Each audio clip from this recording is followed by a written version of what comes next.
తెలంగాణ రాష్ట్ర వ్యాప్తంగా ఉచిత ఆర్టీసీ బస్ ప్రయాణాలు ఇవ్వడంతో ఆటో డ్రైవర్లు ఒకసారిగా సమ్మెలో దిగారు. అయితే ఈ తరుణంలో రేవంత్ రెడ్డి కాంగ్రెస్ పార్టీ అధికారం రాగానే ప్రతి ఆటో డ్రైవర్కు సంవత్సరానికి 12,000 రూపాయలు ఆర్థిక సాయం అందజేస్తామన్నారు. దీనిపైన శుభవార్త అందించారు. ఎప్పటి నుంచి అనేది ఆ వివరాలు అనేది వీడియో రూపంలో తెలుసుకుందాం. వీడియోని స్కిప్ చేయకుండా పూర్తిగా చూడండి, ఇన్ఫర్మేషన్ అర్థమవుతుంది. చాలామంది వీడియోస్ ఉన్నారు, మన ఛానల్ సబ్స్క్రైబ్ చేసుకోవడం లేదండి. దయచేసి ఛానల్ సబ్స్క్రైబ్ చేసుకోండి. చూస్తున్నారు కానీ లైక్ చేయడం మర్చిపోతున్నారండి. మన ఛానల్ లైక్ చేయండి. ఇలా చేసినట్లయితే మనం అందరం ఇతరులకు రీచ్ చేసిన వారు అవుతాం.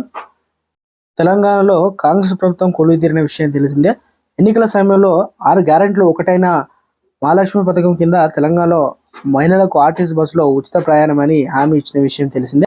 తాజాగా కాంగ్రెస్ ప్రభుత్వం అధికారంలోకి వచ్చిన 2 రోజుల్లో మహిళలకు ఉచిత బస్ ప్రయాణాల పథకంలో ఫ్రీ బస్ స్కీమ్ పాటు ఆరోగ్యశ్రీ కార్డులో 10 లక్షలకు పెంచిన విషయం అందరికీ కూడా తెలిసిందే. మహిళలకు తమ గుర్తింపు కార్డు చూపించి తెలంగాణలో ఎక్కడికైనా పల్లె వెలుగు ఎక్స్ప్రెస్ బస్సులో టికెట్ డబ్బు చెల్లించకుండా ఉచితంగా ప్రయాణించవచ్చు.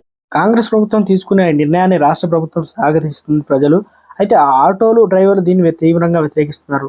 మహిళలకు బస్సులో ఉచిత ప్రయాణం కల్పించడం వల్ల తమ గిరాకీ తగ్గుతుందని, ఆటోలో ఎవరు ఎక్కడం లేదని, దీనివల్ల తమకు ఆదాయం తగ్గుతుందని ఆవేదన వ్యక్తం చేస్తున్నారు. ఈ పథకం తమకు శాపంగా మారిందని, దీనివల్ల తమ కుటుంబాలు రోడ్డు పైకి వస్తాయని ప్రభుత్వం ఫైర్ అవుతున్నారు. అనగా ఈ క్రమంలో దశలవారీగా తెలంగాణలో రాష్ట్ర వ్యాప్తంగా ఆందోళనలు పిలుపునిచ్చే ఆటో సంఘాలు. రోజుకు 1000 ఆదాయం చూపాలంటూ ఆటో డ్రైవర్ ఆందోళన చేస్తున్నారు. ఇక ఆటో డ్రైవర్లు ఏడాదికి 12,000 రూపాయలు. ఇలా ఉండగా కాంగ్రెస్ పార్టీ అధికారం రాకముందుకు అంటే ఎన్నికల సమయంలో ఆటో డ్రైవర్లు ఆదుకుంటామని తెలిపింది. వారికి కాంగ్రెస్ పార్టీ అధికారంలోకి వచ్చిన వెంటనే ఏడాదికి 12,000 రూపాయల ఆర్థిక సాయం అందిస్తామని హామీ ఇచ్చింది.